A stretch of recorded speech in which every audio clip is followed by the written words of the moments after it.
చిక్కుకున్నటువంటి తెలుగు వారిని సురక్షితంగా వారి ఇంటికి చేర్చిన ఘనత ఇటీవల యావత్ దేశం కూడా ఆశ్చర్యపోయింది వాళ్ళ మొహాల్లో ఆనందం చూసి. ఒకసారి సభాముఖంగా మనందరం చప్పట్లతోటి మన ముఖ్యమంత్రి గారికి మరియు నారా లోకేష్ గారికి కూడా కృతజ్ఞతలు తెలియజేసుకుందాం ఈ సందర్భంగా. లేడీస్ అండ్ జెంటిల్మెన్, ఒక డిజిటల్ రెవల్యూషన్ తీసుకురావాలన్నా, వాట్సాప్ గవర్నెన్స్ తీసుకురావాలన్నా, క్వాంటమ్ వ్యాలీకి నాంది పలకాలన్నా, ఒక రియల్ టైమ్ గవర్నెన్స్ రూపొందించాలన్నా, P4 జీరో పావర్టీ ఇనిషియేటివ్ తీసుకోవాలన్నా, అలాగే ఎన్నో స్టార్టప్స్కి నాంది పలికిన ఘనత, గ్రీన్ ఎనర్జీకి నాంది పలికారు గౌరవనీయులు ముఖ్యమంత్రి వర్యులు. వారికి సభాముఖంగా స్వాగతం పలుకుతున్నాం. Ladies and gentlemen, it gives me great pleasure. Andhra Pradesh, a decade from now, featuring our Honorable Chief Minister, Sri Nara Chandrababu Naidu Garu, will be moderated by the senior journalist, Sri Ramesh Kandula Garu. May I request you to please join us on stage, sir. Hearty and a warm welcome to you.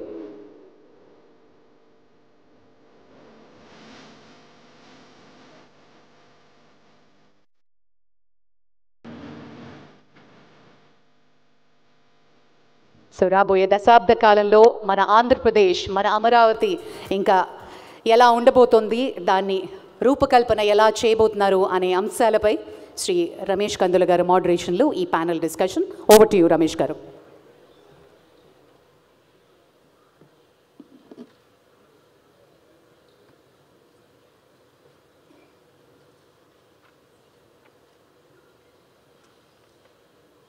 Good evening.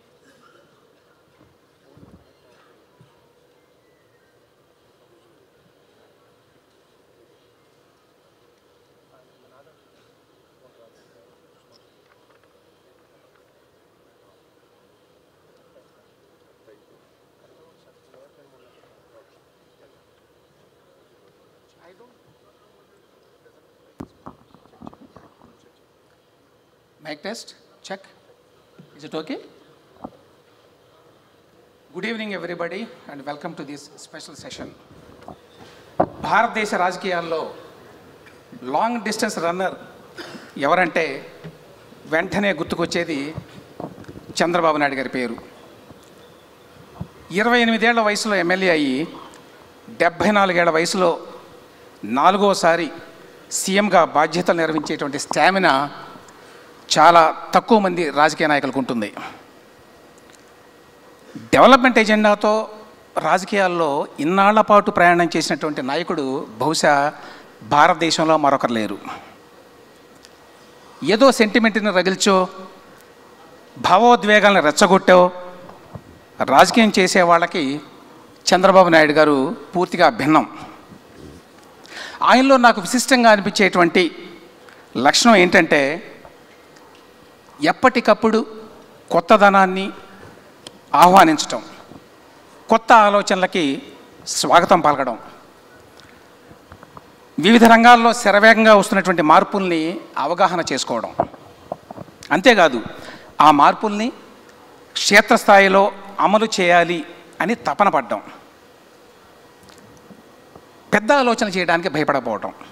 నాకు ఎప్పటికీ ఆశ్చర్యం ఏంటంటే quantum valley లాంటి cutting edge టెక్నాలజీని అమరావతి లాంటి చోటకి, లేక ఆంధ్రప్రదేశ్ లాంటి ప్రాంతానికి, ఎక్కడైతే ఇండస్ట్రియల్ బేసు, ఐటీ బేసు అంత ఎక్కువగా లేదో అటువంటి చోటకి తీసుకురావడానికి ఆయన భయపడకపోవడం.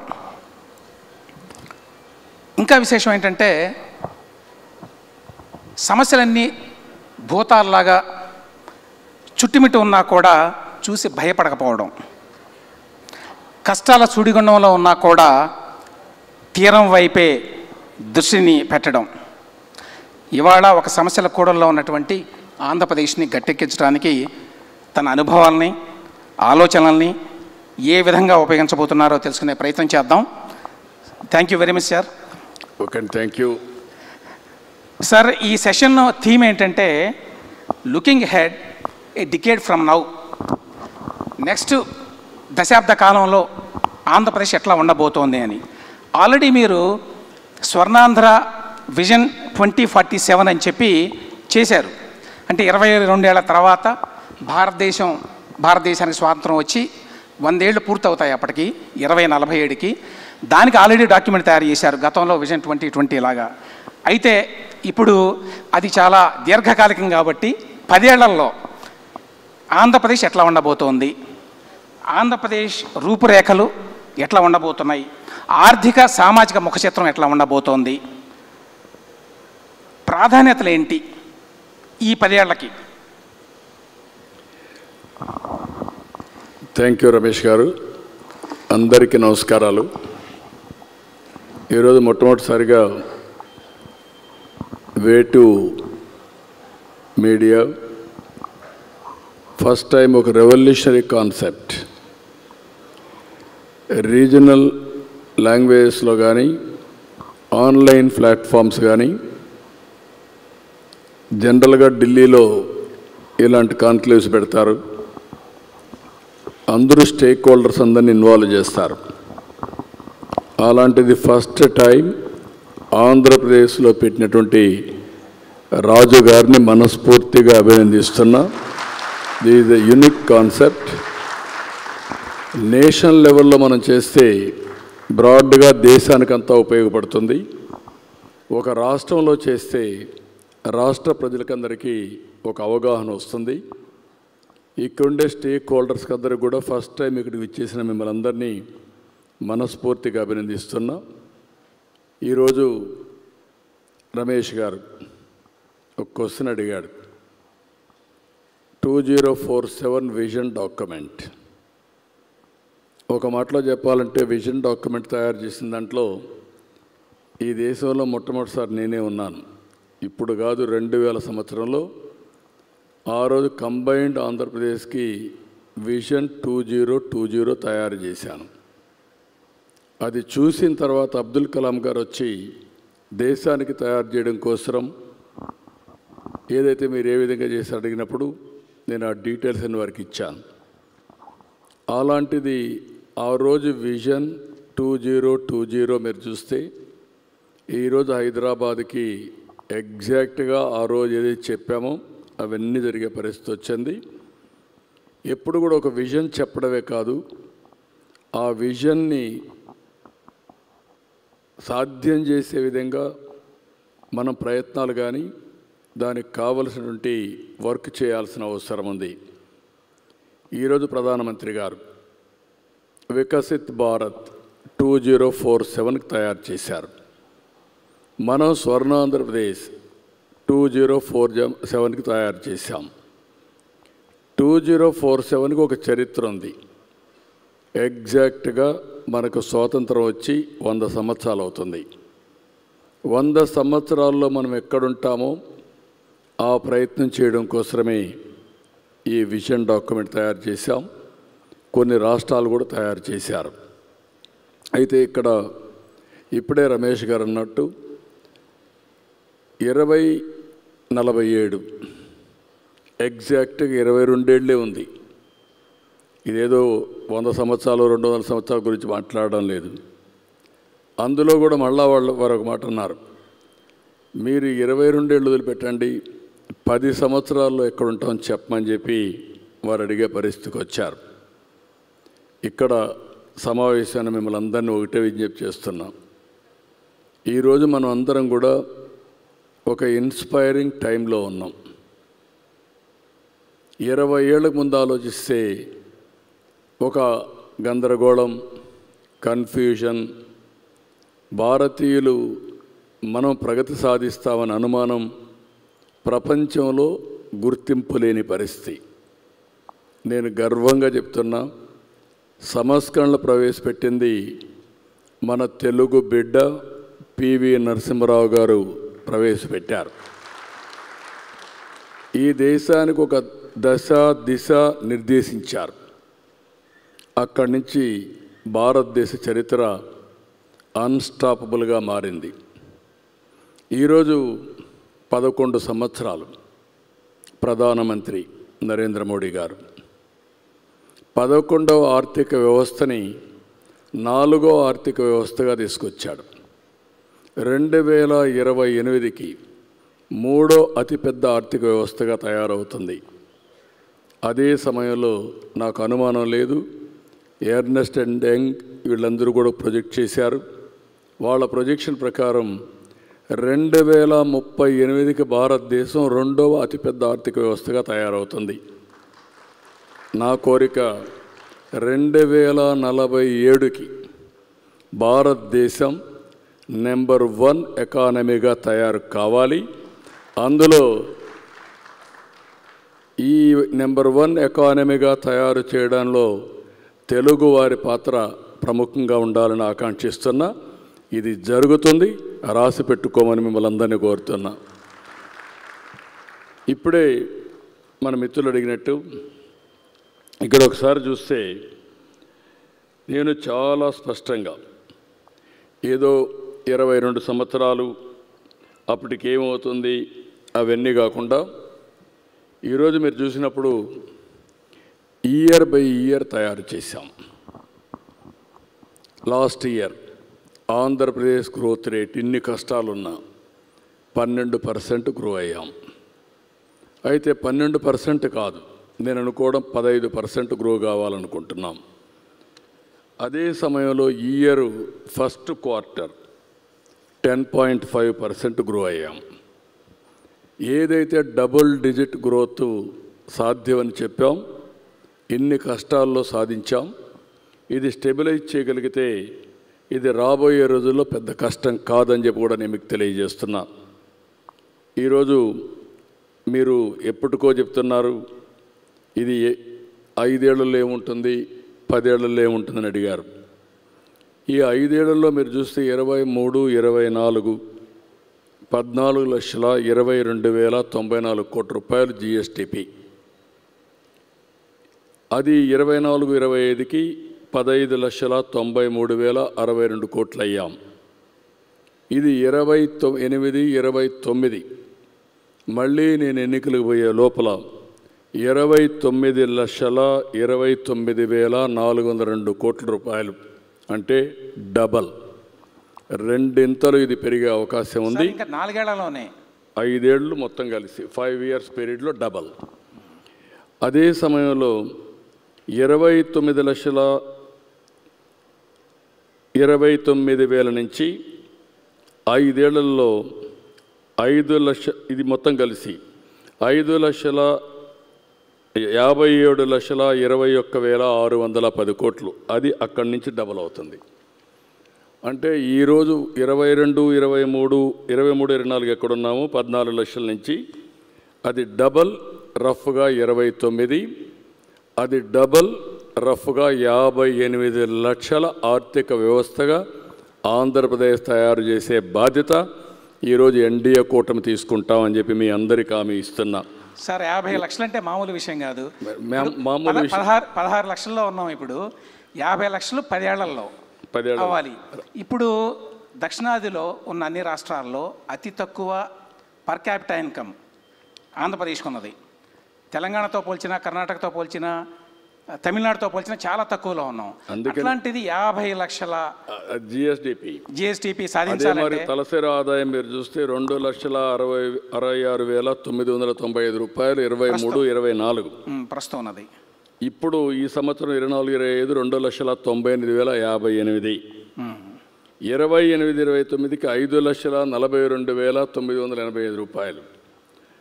అదే 33-34కి 10,55,000 రూపాయలు పర్ క్యాపిటల్ ఇన్కమ్ వస్తుంది.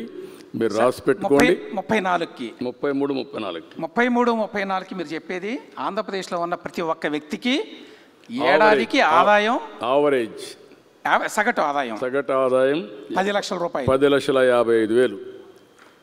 అందరూ కానీ సహకరిస్తే ఇది అసాధ్యం కాదు. ఇది నిర్దిష్టమైనటువంటి ఆలోచన, దాని ప్రకారం ముందుకు పోతున్నాం. ఇది ఏ విధంగా సాధిస్తామంటే, ఒకప్పుడు నేను సెల్ ఫోన్ మాట్లాడితే అందరూ ఎగతాళి చేశారు. సెల్ ఫోన్ అన్నం పెడుతుందా అన్నారు. అయితే చెప్పేసి ఇంట్లో పడుకుంటే కాదు.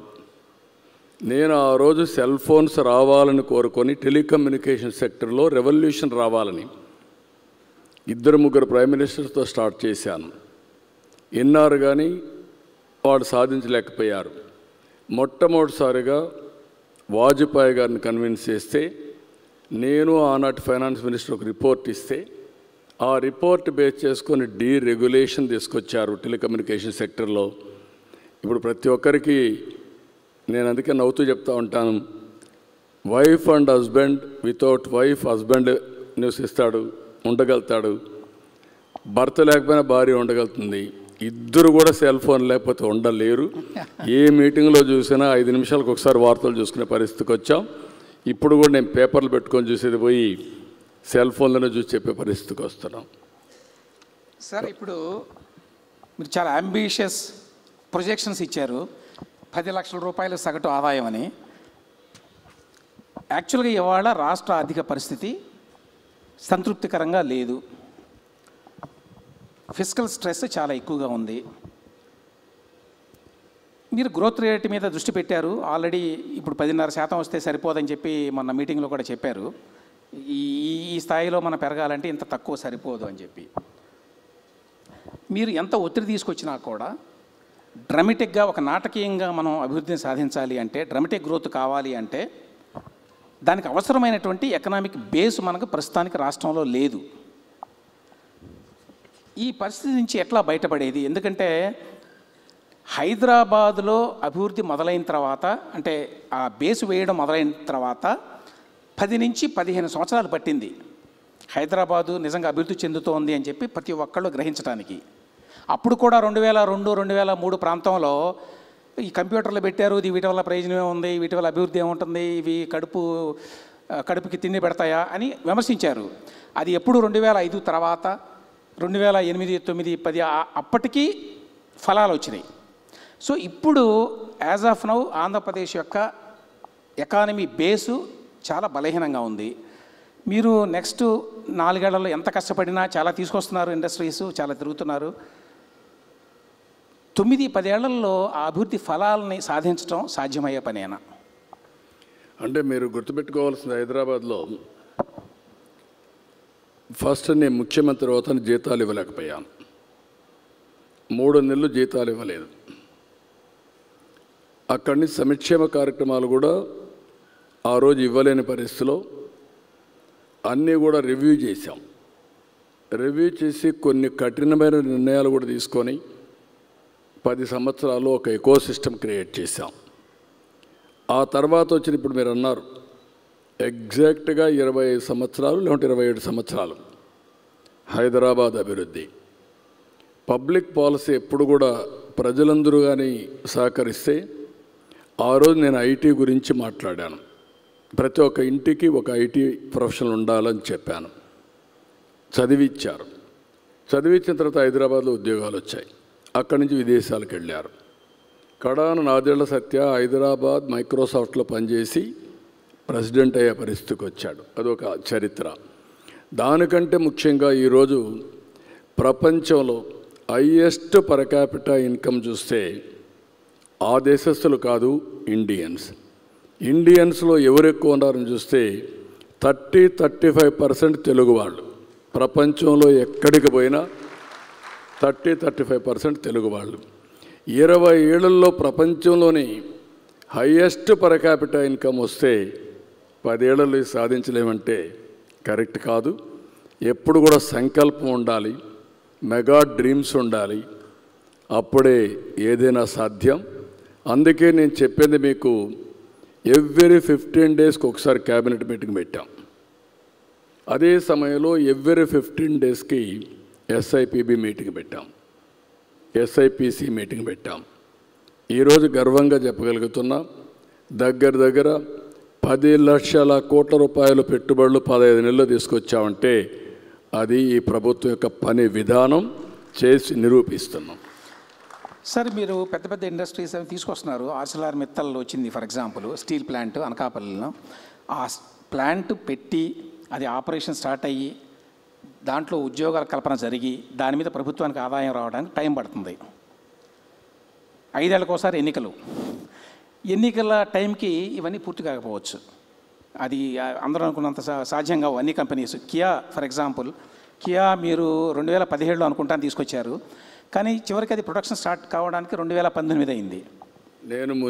నేనే ఓపెన్ చేశాను, నేనే ఫౌండేషన్ వేసాను, నేనే ఓపెన్ చేశాను. కానీ జనరల్గా జెస్టేషన్ పీరియడ్ ఉంటుంది. పెద్ద ఇండస్ట్రీ, ఎంత పెద్ద ఇండస్ట్రీ అయితే అంత ఎక్కువ ఉంటుంది.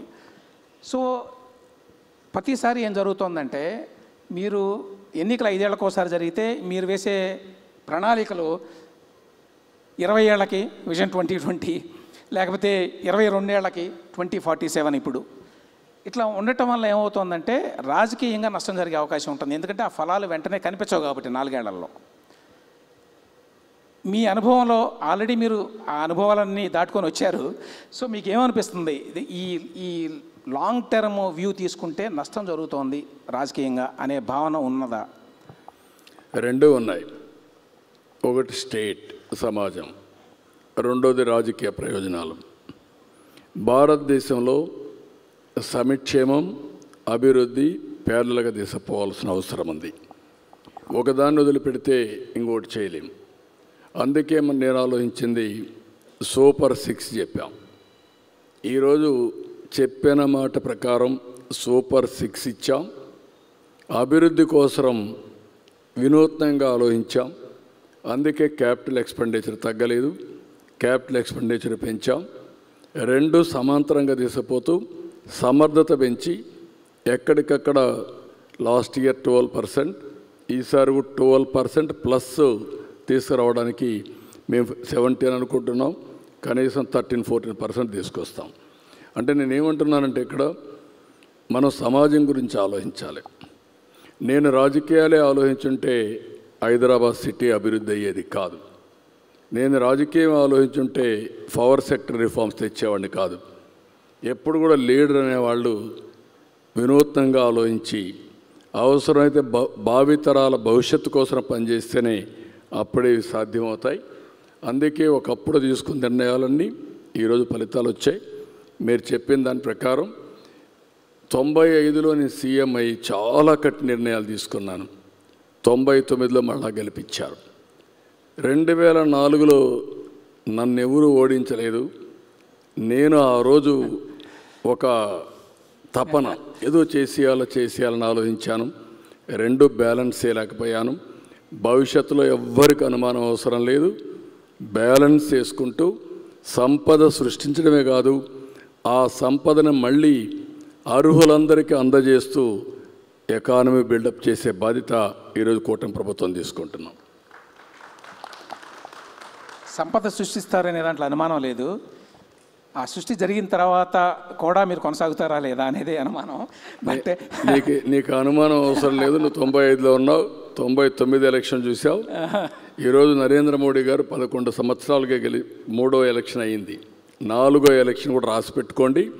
మళ్ళీ ఎన్డీఏనే వస్తుంది, దాంట్లో అనుమానం లేదు. ఈ దేశ భవిష్యత్తు కోసం ఎన్డీఏ రావాల్సిన అవసరం ఉంది. సార్, మీరు ఇప్పుడే సూపర్ 6 గురించి మాట్లాడారు, పథకాల గురించి. నేను వేసిన లెక్క ప్రకారం కూటమి ప్రభుత్వం ప్రస్తుతం యాజ్ ఆఫ్ నౌ ఏడాదికి దాదాపుగా 50,000 కోట్ల రూపాయలు ఖర్చు పెడుతోంది సంక్షేమ పథకాల మీద. ఎందుకంటే అందులో చిన్న చిన్నవి చాలా ఉన్నాయి.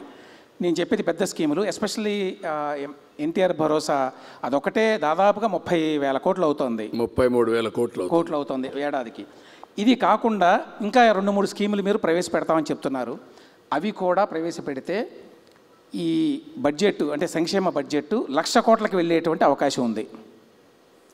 1,00,000 కోట్ల రూపాయలు అంటే మన బడ్జెట్ ఇప్పుడు పోయిన ఏడాది 3,30,000 అనుకుంటాను కోట్లు. 1,00,000 కోట్లు అంటే దాదాపు మూడో వంతు సంక్షేమం మీద పెడితే పెట్టగల సామర్థ్యం ఉన్నదా ఆంధ్రప్రదేశ్కి ఇవాళ వస్తున్న రెవెన్యూస్కి? అంటే అల్టిమేట్గా పబ్లిక్ ఏదైతే మేము చెప్పామో ఆ రోజు దాన్ని నిలబెట్టుకోవాల్సిన అవసరం ఉంది. అదే మరిగా అభివృద్ధి కూడా ప్యారలల్గా తీసుకెళ్ళాలి. అందుకే అభివృద్ధికి నిధుల కొరత లేకుండా అనేకమైనటువంటి వినూత్న కార్యక్రమాలు ఆలోచిస్తున్నాం. ఈరోజు పీపీపీ మోడల్స్ ఉన్నాయి. ప్రపంచం మొత్తం ఫాలో అయ్యేది పీపీపీ మోడల్సే ఫాలో అవుతున్నారు. ఒక ఎయిర్పోర్ట్, ఒక పోర్ట్, ఒక రోడ్డు, ఒక టెలికాం, ఒక పవర్, ఒక కాలేజ్, అన్నిట్లో. దీనివల్ల 2 విధాల లాభం ఏంటంటే సంపద సృష్టించబడుతుంది, ప్రజలకు మెరుగైన వస్తువులు వస్తాయి, ప్రభుత్వానికి ఆదాయం పెరుగుతుంది, పెరిగిన ఆదాయాన్ని మళ్ళీ సంక్షేమ కార్యక్రమాలకు ఖర్చు పెట్టే పరిస్థితి వస్తుంది. అందుకే ఒకప్పుడు ఈజ్ ఆఫ్ డూయింగ్ బిజినెస్ అన్నాం, ఇప్పుడు స్పీడ్ ఆఫ్ డూయింగ్ బిజినెస్ గురించి మాట్లాడుతున్నాం. ఎవరైనా ఒక్కసారి అప్లికేషన్ పెడితే 100% అన్ని క్లియరెన్సెస్ అన్నీ ఇచ్చే బాధ్యత తీసుకుంటున్నాం. అదే మరిగా రాబోయే రోజుల్లో అవసరమైతే ఎవరైతే పెట్టుబడులు పెడతారో వాళ్ళు పెట్టుబడులు పెట్టిన తర్వాత వాళ్ళు కట్టే ట్యాక్సుల నుంచే వాళ్ళకి ఇవ్వాల్సిన ఇన్సెంటివ్స్ ఇస్తాం. ఆదాయం వస్తుంది, ఆదాయం నుంచే వాళ్ళకు మళ్ళీ ఇస్తాం, కొంత ఆదాయం మనకు డబ్బులు మిగిలే పరిస్థితి వస్తుంది. ఇలాంటి వినూత్నమైన మోడల్స్ అన్నీ మాస్టరైజ్ చేస్తున్నాం. నాకు ఏమాత్రం అనుమానం లేదు, మీరే చూడబోతున్నారు. ఇవన్నీ చేస్తాం. సార్ 95-2004 మధ్యకాలంలో మీరు పూర్తిగా డెవలప్మెంట్ ఎజెండా మీద దృష్టి పెట్టారు. ఆ రోజున మీరే చెప్పారు చాలా కఠినంగా ఉండేవాడిని అని. ఇప్పుడు అంత కఠినంగా ఉండటం లేదు, ఆ మాట నిజమే. అప్పట్లో చేసిన ఇంకా కఠినంగా ఉన్నా అప్పుడు లేని అవకాశాలు ఇప్పుడు వచ్చాయి. ఇప్పుడు టెక్నాలజీ ఒక హ్యాండీగా తయారైంది. ఆ రోజు ఐటీ గురించి మాట్లాడేవాడిని, ఇప్పుడు ఐటీ గురించే కాకుండా ఏ ఆఫీసర్ ఏ విధంగా పనిచేశాడో టోటల్గా డీటెయిల్స్ అని అప్డేట్ చేసే పరిస్థితి వచ్చింది. కాబట్టి బాగా పనిచేయించడం తప్ప ఎవరిని అవమానం ఇచ్చే పరిస్థితి ఉండదు. మీరు చెప్పినట్టు ఒకసారి కుండోళ్ళు గుర్తుపెట్టుకోవాల్సింది, నేను ఒక మాట అన్నాను, వీఆర్ ఆల్ ఇన్స్పైరింగ్ టైం అని. ఇన్స్పైరింగ్ టైం అంటే ఏంటి? ఈరోజు గవర్నమెంట్లో 1 ఇయర్లో 700 సర్వీసులు వాట్సాప్ గవర్నెన్స్ ద్వారా ఏ ఆఫీసుకు పోయే పని లేకుండా మీకు నేరుగా అందించే పరిస్థితికి వచ్చాం. రెండోది, గవర్నమెంట్ డేటా అంతా డేటా లేక్లోకి తీసుకొస్తున్నాం. సెంట్రల్ గవర్నమెంట్ ప్రోగ్రామ్స్ కూడా తీసుకొస్తున్నాం. ఇది కాకుండా ఆధార్ కానీ అదర్ అథెంటికేషన్ తీసుకుంటున్నాం. ఫ్యామిలీ యాజ్ ఎ యూనిట్ తీసుకుంటున్నాం. ఇంకొక పక్క హౌస్ని కూడా జియో ట్యాగింగ్ చేస్తున్నాం. ఇవన్నీ చేసిన తర్వాత ఆర్టిఫిషియల్ ఇంటెలిజెన్స్ వచ్చింది. టెక్నాలజీ వాడుకుంటే బ్రహ్మాండంగా ఉపయోగపడుతుంది, దుర్వినియోగం చేస్తే మనకు అదే మరిగా దుష్ఫలితాలు కూడా వస్తాయి. అదే సమయంలో ఈరోజు రియల్ టైంలో సెటిలైట్స్ వచ్చేసాయి, డ్రోన్స్ వచ్చాయి, సీసీటీవీ కెమెరాలు వచ్చాయి, ఐఓటీలు వచ్చాయి, ఏదైనా హెల్త్ కండిషన్స్ మానిటర్ చేయడానికి వేరబుల్స్ వచ్చాయి, సెన్సార్స్ వచ్చాయి. నవంబర్ లోపల 42 పారామీటర్స్ ఏది కావాలంటే అది రియల్ టైంలో తీసుకొని హిస్టారికల్ డేటా పెట్టి సరైన నిర్ణయం కూడా ఏఐ ద్వారా మళ్ళీ లాస్ట్ మైల్ కమ్యూనికేట్ చేసే పరిస్థితికి వచ్చాం. ఇలాంటి వండర్ఫుల్ డేస్లో అచీవ్ చేయలేకపోతే దానికి కారణం మన యొక్క చేతగాంతనం అవుతుంది. నేను ఇంకొక దానికి కూడా గర్వపడుతున్నా. ప్రపంచంలో అన్ని దేశాలు మీరు చూస్తున్నారు, అన్ని దేశాల్లో ఏదో ఒకలాంటి సంక్షోభం వస్తూ ఉంది. నిన్న నేపాల్ చూశారు, ఆ మధ్యలో ఫ్రాన్స్ చూస్తున్నాం, ఇంకా చాలా దేశాలు ఇది ఉంది. కానీ సుస్థిరతకు మారుపేరు ఒక్క భారతదేశమే, నాయకత్వానికి కూడా మారుపేరు భారతదేశం. సార్ 95-2004 మధ్యకాలంలో మీ ఫిలాసఫీకి, ఆ తర్వాత 2014-19 మధ్యకాలంలో, ఆ తర్వాత 2024లో ఈ రాజకీయ ప్రయాణంలో, పొలిటికల్ జర్నీలో మీ ఫిలాసఫీలో ఒక మార్పు నాకు స్పష్టంగా కనిపిస్తుంది. అదేంటంటే 95-2004 మధ్యకాలంలో ఎప్పుడు డెవలప్మెంట్ గురించే మాట్లాడేవాళ్ళు, ఉచితాలు అనేవి మంచిది కాదు అనే అభిప్రాయంతో ఉండేవాళ్ళు.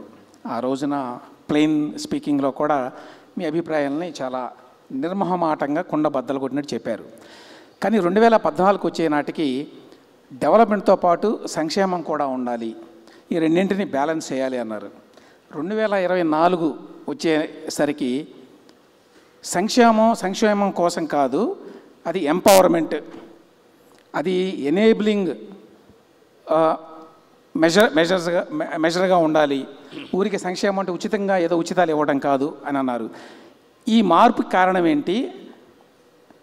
ఓటమి కారణమా, లేదు మీరు చేసినటువంటి వర్క్ ఏదైతే ఉందో దాన్ని బేరీజు వేసుకున్న తర్వాత కలిగిన అభిప్రాయమా?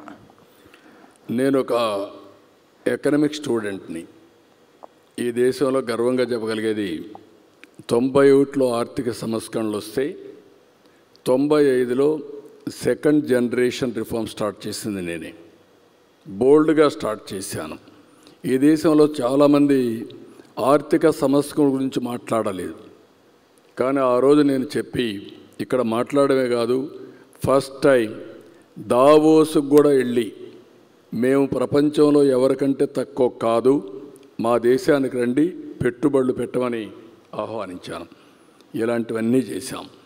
ఈరోజు మీరు అన్నట్టు ఏంటంటే ఒక ఎకనామిక్ స్టూడెంట్గా ట్రికిల్ డౌన్ ఎఫెక్ట్, సంస్కరణలు తీసుకొస్తే సమర్థత పెరుగుతుంది, సంపద సృష్టించబడుతుంది, ఆటోమేటిక్గా అందరికీ ఆ సంపద అందుబాటులోకి వస్తుంది అనుకున్నాం. ఈరోజు జరిగేది మీరు చూస్తే కాలక్రమేణా P3 పబ్లిక్ ప్రైవేట్ పార్ట్నర్షిప్. ఒకప్పుడు ఒక ప్రాజెక్టు 50 కోట్ల ప్రాజెక్ట్ అంటే గొప్ప ప్రాజెక్టు. ఈరోజు 1,00,000 కోట్ల రూపాయలు పెట్టుబడులు పెట్టే పరిస్థితికి వస్తారు. ఒక ప్రాజెక్ట్, ఒక స్టీల్ ప్లాంట్, ఒక BPCL, ఒక NTPC గ్రీన్ హైడ్రోజన్, గూగుల్, ఇవన్నీ కూడా 1,000 కోట్ల రూపాయలు ఖర్చు పెట్టే పరిస్థితికి వస్తున్నారు. అయితే ఇక్కడ వచ్చింది ఏంటంటే PPPలో సంపద సృష్టిస్తున్నాం, ప్రజలకు వస్తువులు క్రియేట్ చేస్తున్నాం, సంపద సృష్టించిన వ్యక్తులకు ఆదాయం పెరుగుతూ ఉంది. ఎవరైతే లాస్ట్ మైల్లో ఉన్నారో వాళ్ళ జీవన ప్రమాణాలు పెరగడం లేదు. నేను అందుకే ఇటీవల కాలంలో ఒకప్పుడైతే నేను పాపులేషన్ కంట్రోల్ గురించి మాట్లాడాను. ఆ రోజు ఉండే పరిస్థితుల్లో నేను కూడా క్యారీ అయ్యాం, అది వాస్తవం కూడా. 10 సంవత్సరాల్లో జనాభా నియంత్రణ చేశాం. ఈరోజు మనది రీప్లేస్మెంట్ లెవెల్ 2.1. ప్రతి ఒక్క దంపతులు జీవితకాలంలో 2.1కి సంతానం ఇస్తే స్టేబుల్గా పాపులేషన్ ఉంటుంది. దేశంలో 2.1 కంటే తగ్గే పరిస్థితి వచ్చింది. ఆంధ్రప్రదేశ్ 1.5కి వచ్చేసింది. అంటే ఈరోజు చాలా దేశాలు ప్రపంచంలో, యూరోప్ కానీ, చైనా కానీ, జపాన్ కానీ ఏజింగ్ ప్రాబ్లంతో సతమతమయ్యే పరిస్థితి వస్తూ ఉంది. అట్లని చెప్పి నేను ఆ రోజు చెప్పాను కాబట్టి నేను చెప్పిందే రైట్ అనుకోలేదు, నేను మార్చుకున్నా. మాకు ఇక్కడ జయప్రకాష్ గారు ఉన్నారు. నేను ఈ మాట అన్నప్పుడు 4-5 ఏళ్ల ముందు ఒకసారి అంటే నన్ను తప్పు పట్టారు. ఆ రోజు చెప్పింది ఈరోజు ఎగ్జాక్ట్గా అందరూ ప్రపంచంలో మాట్లాడే పరిస్థితికి వచ్చారు. చాలా ఇన్సెంటివ్స్ ఇస్తున్నారు. ఇది భారతదేశానికి 2047 వరకు ఈ జనాభా ఉంటుంది. ఈరోజు 143 కోట్ల జనాభా, ఇంకా 20 కోట్లు పెరుగుతుంది. ఆ తర్వాత తగ్గతా వస్తుంది. చైనా అప్పటికి 100 కోట్లకు వస్తారు. కాబట్టి ఇవన్నీ చూసినప్పుడు ప్రజలే మన ఆస్తి. ఆ ప్రజల్ని ఆధారంగా చేసుకొని మనం కానీ హ్యూమన్ రిసోర్స్ డెవలప్మెంట్ చేయగలిగితే ప్రపంచాన్ని శాసించే శక్తి ఒక్క భారతదేశానికే ఉంది. ఏ దేశం కూడా మనతో పోటీపడే పరిస్థితులు లేరు. ఇది చెప్పినప్పుడు మీకు అందరికీ ఆశ్చర్యంగా ఉంటుంది, కానీ 20 ఏళ్ళు 30 ఏళ్ళు మీరు చూసి చెప్పండి, ఇది జరుగుతుంది. That is my concept, that is my firm conviction. Go through all these things, it is going to happen. Sir, AP ఇప్పటికీ కూడా వ్యవసాయ ఆధారిత రాష్ట్రం. మనకి మ్యానుఫ్యాక్చరింగ్ బేస్ అంత ఎక్కువేం లేదు కంపేర్ చేస్తే కర్ణాటక, తమిళనాడు. అట్లాగే సేవారంగం కూడా లేదు. సేవారంగం ఉండాలంటే అర్బనైజేషన్ ఉండాలి, పట్టణీకరణ ఉండాలి. అమరావతి ఒకటి నిర్మాణం జరుగుతోంది, విశాఖపట్నం ఉంది, పెద్దపట్నం. ఇవి కాకుండా అందరూ అమరావతి రాలేరు, విశాఖపట్నం వెళ్ళలేరు. కాబట్టి ప్రతి ప్రాంతంలో అర్బన్ క్లస్టర్స్ ఉంటే కానీ అభివృద్ధి సాధ్యం కాదు, సేవారంగం పెరగదు, ఉపాధి పెరగదు అనేటువంటి అభిప్రాయం ఉంది. కాబట్టి ఎక్కువ అమరావతి మీద ఒక్కదాని మీదనే ఫోకస్ చేస్తున్నారు, మిగతా చోట్ల అర్బన్ డెవలప్మెంట్ గురించి దృష్టి పెట్టడం లేదేమో అనేటువంటి ఒక అనుమానం ఉందండి. విమర్శలు చేసేవాళ్ళు చాలామంది ఉంటారు, కానీ ఒక్క విషయం మీరు గుర్తుపెట్టుకోవాలి. నేను ఆ రోజు హైదరాబాద్ని అభివృద్ధి చేశాను, విజయవాడ మీద కూడా ఫోకస్ చేశాను, విశాఖపట్నం ఫోకస్ చేశాను, తిరుపతి, వరంగల్ 5 రీజనల్ సెంటర్స్ కూడా ఫోకస్ చేశాం. హైదరాబాద్ అభివృద్ధి అయ్యింది. దానికి కారణం ఇన్ఫ్రాస్ట్రక్చర్ కానీ, అక్కడ ఉండే పరిస్థితులు కానీ ఒక సిటీలోనే వస్తాయి, ఎక్కడైనా సరే. ఇప్పుడు మీరు చూస్తే కర్ణాటక, బెంగళూరు వచ్చింది, లేకపోతే చెన్నై తమిళనాడుకు వచ్చింది, హైదరాబాద్ తెలంగాణలో ఉంది. ఇలాంటి చూసినప్పుడు అన్ని ప్రాంతాల అభివృద్ధి కావాలి, కొన్ని ప్రాంతాలకు కొన్ని అడ్వాంటేజెస్ ఉంటే ఆటోమేటిక్గా అభివృద్ధి అవుతూ ఉంటాయి. అదే ఈరోజు చూస్తే 67% service sector Telangana, 67% service sector కాబట్టి ఆదాయం జిఎస్టిపిలో 9.3%. అదే ఆంధ్రప్రదేశ్కి వస్తే 35% అగ్రికల్చర్, తెలంగాణ 14%. ఇక్కడ వచ్చే కొద్దికి మన ఆదాయం జిఎస్టిపిలో 6.3%. 3% జిఎస్టిపిలో రాష్ట్రానికి వచ్చే ఆదాయానికి డిఫరెన్స్ ఉంటుంది. సర్వీస్ సెక్టర్ మ్యాక్సిమం ఇన్కమ్ ఇస్తుంది. అందుకే ఆ రోజు నాలెడ్జ్ ఎకానమీకి వెళ్ళాం, అది నిజమని ప్రూవ్ అయింది. ఈరోజు విశాఖపట్నం, విజయవాడ, అమరావతి, తిరుపతి ఇలాంటి సిటీస్ అన్ని డెవలప్ చేసి మళ్ళీ ఐటీ కానీ, బ్యాంకింగ్ కానీ, ఇంకొక పక్కన టూరిజం కానీ, ఎడ్యుకేషన్, హెల్త్ ఇవన్నీ డెవలప్ చేస్తే మళ్ళీ మనకు ఆదాయం పెరిగే అవకాశాలు వస్తాయి. ఒక పక్క ఇవి చేస్తూనే వ్యవసాయం మేజర్గా ఉంటుంది కాబట్టి వ్యవసాయ ఆధార పరిశ్రమలు కూడా వెళ్ళాలి, ఫుడ్ ప్రాసెసింగ్ కూడా వెళ్తే ఇది సాధ్యం అవుతుంది. దానికి నేను డీటెయిల్డ్గా తయారు చేసింది మీరు చూస్తే చాలా స్పష్టంగా తయారు చేశాం. రాబోయే రోజుల్లో ఏ విధంగా ఏ సెక్టర్ ఏ విధంగా ట్రాన్స్ఫర్మేషన్ రావాలనో దానికి డీటెయిల్గా తయారు చేసి ముందుకు పోతాను. సరే, మళ్ళీ మనం ఎక్కడ స్టార్ట్ చేసామో అక్కడికి వస్తాను. నెక్స్ట్ 5 ఇయర్స్లో అమరావతి, పోలవరం, అమరావతి ఫస్ట్ ఫేజ్, పోలవరం పూర్తవుతాయా? ఆ తర్వాత నెక్స్ట్ 5 ఇయర్స్లో ఏం పూర్తి చేద్దాం అనుకుంటున్నారు? అంటే క్వాంటమ్ వ్యాలీ ఇట్లాంటివి ఏమైనా ఉన్నాయా? ఇప్పుడు మీరు చూసినప్పుడు కొన్ని ప్యారల్గా జరుగుతూ ఉంటాయి, కొన్ని ఫోకస్ పెట్టి కంప్లీట్ చేస్తాం. ఈరోజు అమరావతిలో ప్రారంభించిన ప్రతి ఒక్క పని రాబోయే 3 సంవత్సరాల్లో పూర్తి అవుతాయి. అంటే ఇన్ఫ్రాస్ట్రక్చర్ అంతా కూడా దగ్గర ఒక 50,000 కోట్ల రూపాయల ఇన్ఫ్రాస్ట్రక్చర్ రాబోయే 3 సంవత్సరాల్లో అమరావతిలో పూర్తయి మళ్ళీ ప్రధానమంత్రి గారు వచ్చి దీన్ని ఇనాగరేట్ చేయబోతున్నారు, డెడికేట్ చేయబోతున్నారు. అది జరుగుతుంది. అక్కడి నుంచి ప్రైవేట్ సెక్టర్ పెద్ద ఎత్తున ఒక నాలెడ్జ్ ఎకానమీకి కాలేజెస్, యూనివర్సిటీస్, ఇప్పటికే 4-5 యూనివర్సిటీస్ వచ్చాయి, ఇంకా అనేక యూనివర్సిటీ తీసుకురావాలనుకుంటున్నాం. పోలవరం మీరు ఒకటి గుర్తుపెట్టుకోవాలి, పోలవరం 20కే పూర్తయి ఉండాలి. ఆ రోజు తెలుగుదేశం పార్టీ 19లో గెలుచుంటే 2021కి పోలవరం పూర్తయ్యేది. దానివల్ల రాను వీళ్ళు గడిచిన ప్రభుత్వం నిర్లక్ష్యం వల్ల డయాఫామ్ వాల్ దెబ్బతినడం, ఈరోజు ఆ డయాఫామ్ వాల్ అంతా పూర్తి చేయడానికి మళ్ళీ రీవర్క్ చేయడం, అనేక సమస్యలు తీసుకొచ్చింది. అయినా కూడా కేంద్రం 12,000 కోట్ల రూపాయలు పోలవరం పూర్తిగా డబ్బులు కేటాయించారు. ఆ డబ్బులు ఖర్చు పెట్టి 2027 మిడ్లో కానీ, అంటే ఆగస్ట్ సెప్టెంబర్లో కానీ, ఇయర్ ఎండ్కి కానీ పోలవరాన్ని పూర్తి చేసి జాతికి అంకితం చేసే బాధ్యత ఎన్డీఏ ప్రభుత్వం తీసుకుంటాం. ఒక్క పోలవరం రాష్ట్ర రైతాంగానికి గేమ్ చేంజర్. మీరు ఒక్క విషయం గుర్తుపెట్టుకోవాలి, నేను అనంతపూర్లో కియా మోటార్స్ రావాలని ఆలోచించాను. అనంతపూర్కి ఒక అడ్వాంటేజ్ ఉంది, బెంగళూరు ఎయిర్పోర్ట్ ఆ సైడ్ వచ్చింది, నేషనల్ హైవే ఉంది. బెంగళూరు ఎయిర్పోర్ట్ నుంచి 45 మినిట్స్ నుంచి 1 అవర్ అయితే నేరుగా అనంతపురం జిల్లాకు వస్తారు. ఇప్పుడు హిందూపూర్ జిల్లా, సత్యసాయి జిల్లా. అలాంటిది నేను ఆలోచిస్తే నీళ్లు లేవు. నేను కియా మోటార్తో మాట్లాడితే మీరు నీళ్లు లేకుండా మేము ఎట్లా వస్తామని అడిగారు. నేను సవాలుగా తీసుకొని 1 సంవత్సరంలో గొల్లపల్లి రిజర్వాయర్ పూర్తి చేసి అక్కడి నుంచి వాళ్ళ రమ్మని మళ్ళీ ప్రాజెక్టు పూర్తి చేసి నేనే పోయి ఫస్ట్ కార్ రిలీజ్ చేసామంటే ఇవన్నీ 4-5 సంవత్సరాల్లో సాధ్యమైనాయి. రాయలసీమలో ఈరోజు వాటర్ అనేది ఒక గేమ్ చేంజర్. ఈరోజు మనందరం గుర్తుపెట్టుకోవాలి, ఎన్టీ రామారావు గారు ఆ రోజు ఆలోచించింది, బచావత్ అవార్డులో సర్ప్లస్ వాటర్ వాడుకునే అవకాశం ఆంధ్రప్రదేశ్కు ఉంది, మనం వాడుకోవాలని ఒక నిర్ణయం తీసుకొని అనేక ప్రాజెక్టులు ప్రారంభించాడు.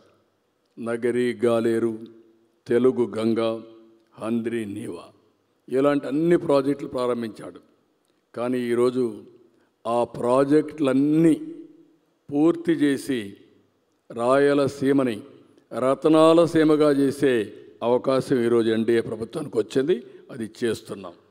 మీరు ఒక్క గేమ్ చేంజర్ చూస్తే మొన్నే 3,850 కోట్ల రూపాయల ఖర్చుతో 740 కిలోమీటర్లు కెనాల్ అంతా వెడల్పు చేసి 3,850 క్యూసెక్స్ ఆఫ్ వాటర్ తీసుకొచ్చి నేరుగా మల్యాల నుంచి కుప్పం వరకు నీళ్లు తీసుకొచ్చాం. అసాధ్యమన్నారు, సాధ్యం చేశాం. 100 డేస్లో చేయగలిగాం. అలాంటి ఫోకస్ అప్రోచ్ తీసుకొని ముందుకు పోతున్నాం. కాబట్టి ఇవన్నీ సాధ్యమవుతాయి.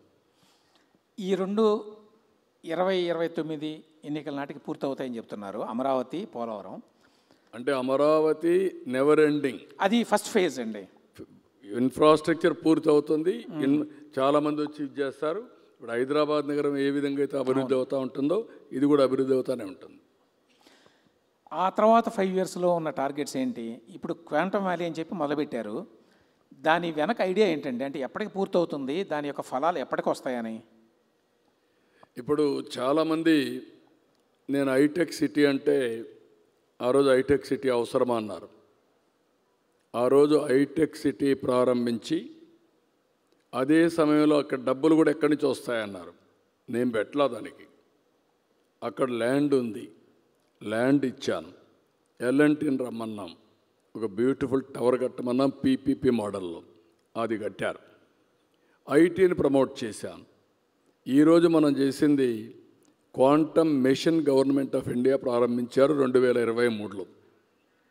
కానీ ఏ విధంగా పోవాలని ఆలోచించే సమయంలో నాకు ఒక ఆలోచన వచ్చి ఐబిఎం, టీసీఎస్, ఎల్ఎన్టీ ముగ్గురు కన్సార్టియం పెట్టి గవర్నమెంట్ ఆఫ్ ఇండియాను కూడా మెప్పించి క్వాంటమ్ మిషన్ అమరావతికి వస్తూ ఉంది. అది కూడా జనవరి నెలలో 2026 జనవరికి క్వాంటమ్ మిషన్ అమరావతికి వస్తుంది. ఇది బిగినింగ్ మాత్రమే. అక్కడి నుంచి నిన్న మొన్న ఒక అడుగు మనం ముందుకేస్తే ఇంకొక అడుగు కలిసి వస్తుంది. క్వాంటమ్ కంప్యూటింగ్ తయారు చేయడానికి అవసరమైన ఎక్విప్మెంట్ అంతా తయారు చేయడానికి చాలామంది ముందుకు వచ్చారు. నా క్వాంటమ్ మిషన్ వస్తే సరిపోతుంది అనుకున్నాం. ఇప్పుడు క్వాంటమ్ కంప్యూటర్స్ తయారు చేసే సత్తా భారతదేశానికి వస్తూ ఉంది. అది కూడా అమరావతితోనే ప్రారంభమవుతుంది. ప్రపంచానికి క్వాంటమ్ కంప్యూటర్స్ మనం సప్లై చేయబోతున్నాం. అలాంటివన్నీ ఉన్నాయి. మన దగ్గర మేధాశక్తికి తక్కువ కాదు. దీనివల్ల ఏంటంటే మీరు గుర్తుపెట్టుకోవాల్సింది కంప్యూటింగ్ కెపాసిటీ పెరుగుతుంది. డేటా అంతా ఉంది. రేపు రాబోయే రోజుల్లో పర్సనల్ మెడిసిన్కి కానీ ఫార్మాస్యూటికల్స్ క్యాలిక్యులేట్ చేయడం కానీ ఒకటనే కాదు, ప్రతి ఒక్కటి సాధ్యమయ్యే పరిస్థితి వస్తుంది. రెండు దీంతోనే సాటిస్ఫై కావడం లేదు. స్పేస్ సిటీ తిరుపతి దగ్గర మనకు శ్రీహరికోట ఉంది. అక్కడి నుంచి లాంచింగ్ ప్యాడ్స్ అవన్నీ ఉన్నాయి. పక్కనే స్పేస్ సిటీ పెట్టి ఇప్పటికే 2 కంపెనీస్ ముందుకు వచ్చాయి. 1.5 సంవత్సరంలో ఆంధ్రప్రదేశ్లో ప్రైవేట్ సెక్టర్లో శాటిలైట్స్ తయారు చేసే పరిస్థితికి వస్తాం. దానికి కూడా స్పేస్ సిటీ తీసుకొచ్చాం. భవిష్యత్తులో మనం యుద్ధాలు చేయాలంటే మనుషులు కాదు కావాల్సింది, టెక్నాలజీ కావాలి, డ్రోన్స్ కావాలి. మీరు చూశారు పహల్గామ్. దాని తర్వాత ప్రధానమంత్రి గారు ప్లాన్ చేసి విత్ ప్రిసిషన్ 1/2 అవర్లో ఎక్కడికి పోవాలనో అక్కడికి వెళ్ళి టెర్రరిస్టులు మాత్రం కంప్లీట్ చేసి మళ్ళా తిరిగి వచ్చారంటే అది ఈరోజు రాబోయే రోజుల్లో టెక్నాలజీ డ్రోన్స్ అని పనిచేస్తాయి. ఓర్వకల్లో డ్రోన్ సిటీ పెడుతున్నాం. ఆ డ్రోన్ సిటీలో సివిలియన్ అప్లికేషన్స్ కోసం, డిఫెన్స్ అప్లికేషన్ కోసం, మ్యానుఫ్యాక్చరింగ్ లేకపోతే డ్రోన్ పైలట్స్ టెస్టింగ్, ట్రైనింగ్ ఇవన్నీ కూడా తయారు చేస్తున్నాం. ఒక సిటీని అక్కడ తీసుకొస్తున్నాం. ఇది కాకుండా ఈరోజు ఒకప్పుడు మనం చూస్తే సెల్ ఫోన్స్ అన్నీ ఇంపోర్ట్ చేసుకునేవాళ్ళం. ఇటీవల కాలంలో ఇండియా కూడా తయారు చేసి ఎక్స్పోర్ట్ చేస్తున్నాం. ప్రధానమంత్రి గారు made in India self Reliance కోసం ముందుకు పోతున్నారు. మనం కూడా ప్రపంచానికి పెద్ద పెద్ద ప్రోడక్ట్స్ని సరఫరా చేసే పరిస్థితి వస్తుంది. అలాంటి దానికి నాంది పలుకుతున్నాం. అందుకే బెంగళూరు నుంచి లేపాక్షి దగ్గర బిగ్ ఎలక్ట్రానిక్ సిటీ కూడా తయారు చేస్తున్నాం. ఇలాంటి నూతనమైన టెక్నాలజీస్ అన్నీ మనం తీసుకొని నెక్స్ట్ లీఫ్ ఫ్రాగ్ డెవలప్మెంట్కి ఎట్టబోవాలను అవన్నీ ఆలోచిస్తున్నాం. మన వాళ్ళు టెక్నాలజీ తక్కువ కాదు, అవకాశాలు లేక వెనకబడ్డారు. అవన్నీ ప్రొవైడ్ చేసే బాధ్యత తీసుకుంటున్నాం. ఏరోస్పేస్లో కూడా ఈరోజు మీరు చూస్తే మన దగ్గర ఫ్లైట్స్ కూడా లేవు. డిఫెన్స్కి కానీ అందరూ కూడా ఫ్లైట్స్ ఎక్కడం అనేది కామన్ అయిపోయింది. బుక్ చేసిన తర్వాత 5-6 సంవత్సరాలు అవుతున్న ఫ్లైట్స్ రావాలంటే. కాబట్టి ఇవన్నీ కూడా న్యూ టెక్నాలజీస్తో ముందుకు పోయి సంపద ఏ విధంగా సృష్టించాలని సృష్టిస్తాం. అదే సమయంలో కామన్ మ్యాన్కి ఏం కావాలనో అవన్నీ చేయడం కోసం పేదల సేవలో అని చెప్పి ప్రోగ్రాం పెట్టి 1వ తారీఖున పింఛన్ ఇవ్వడమే కాకుండా పేదవాళ్ళతో మమేకమైన కార్యక్రమాలకు శ్రీకారం చుడుతున్నాం. సంపద పేదవాళ్ళ కోసం, ఆదాయం లేకుంటే క్రెడిట్ మాత్రం డబ్బులుండే వాళ్ళకి అందరికీ క్రెడిట్ వస్తుంది, పేదవాళ్ళకి మాత్రం నిరంతరం ఆదుకోవాల్సిన బాధ్యత మనందరిపైన ఉంది. అప్పుడే ఈరోజు మీరు చెప్పారు ఒక మాట, 45 ఏళ్ళుగా కష్టపడ్డాను, రేపు 28కి నేను 50 సంవత్సరాలు అవుతుంది ఫస్ట్ టైం ఎమ్మెల్యే అయ్యి. ఇప్పటికి మొన్నే 30 సంవత్సరాలు నేను సీఎం అయ్యి. ఈ దేశంలో ఒక మాటలో చెప్పాలంటే I'm the senior most politician. అంటే 3 డికేడ్స్ నాకంటే ముందు సీఎం అయిన వాళ్ళు ఇప్పుడు లేరు. కానీ ఈరోజు ఎందుకు నేను ప్రధానమంత్రి గారిని పదే చెప్పానంటే దేశం ముందుకు పోవడానికి ఒక సుస్థిరమైన, అందుకే నేను చాలాసార్లు అన్నాను, right time, right leader, right place. That is Narendra Modi గారు. ఇప్పుడు ఒక పక్క ఆయన దేశాన్ని అభివృద్ధి చేస్తే నాకు ఒక అజెండా, ఆ అజెండా తెలుగు జాతి ప్రపంచంలో నెంబర్ 1గా ఉండాలనేది నా ఆకాంక్ష. దానికి కావాల్సిన ఫౌండేషన్ వేస్తా. సార్ చాలా చెప్పారు, చాలా ఇనిషియేటివ్స్. ఒక విమర్శ ఏంటంటే మీరు ప్రతిసారి ఉన్న 5 సంవత్సరాల టర్మ్లో టూ మెనీ ఇనిషియేటివ్స్ తీసుకుంటారు.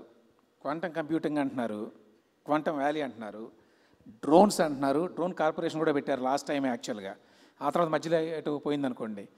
తర్వాత కాంటెంట్ కార్పొరేషన్ కూడా పెట్టారు లాస్ట్ టైం, అది ఏమైందో కూడా తెలియదు. ఇప్పుడు మధ్యలో అది కూడా పోయింది. స్పేస్ అంటున్నారు, స్పేస్ మీద కూడా ఒకటి చేస్తామని. ఏరో స్పేస్ అంటున్నారు. సో ఇట్లా చాలా వాటిల్లో చేతులు పెట్టడం వల్ల వాటిని ఒక కొలిక్కి తీసుకురావడానికి సమయం చాలా అవసరం అవుతుంది. కనీసం 2 టైమ్స్ అన్నా కావాలి, ఓ 10 సంవత్సరాలన్నా కావాలి టైము. అయినా కూడా మీరు గతంలో 1-2 దెబ్బలు తగిలినా సరే మీరు దాన్ని మాత్రం వదలటం లేదు. ఇన్ని ఇనిషియేటివ్స్ నిజానికి ఇవాళ మీరు ఎన్ని ఇనిషియేటివ్స్ తీసుకున్నారో మీకే గుర్తులేదు. అవి లిస్ట్ అవుట్ చేస్తే ఒక 100 ఉంటాయి. సైమల్టేనియస్గా చాలా కార్యక్రమాలు చేస్తున్నారు. ఒకేసారి అన్ని కార్యక్రమాలు చేపట్టడం అవసరమా? అంటే మీరు భోంచేసినప్పుడు ఏమేమి తిన్నారు? రైసే తిన్నారా? మీలాగనే తక్కువ తింటున్నామండి ఇప్పుడు. నేనేమంటానంటే న్యూట్రిషియస్ ఫుడ్, బాడీకి రావాల్సింది ప్రాపర్ న్యూట్రిషన్ కావాలి.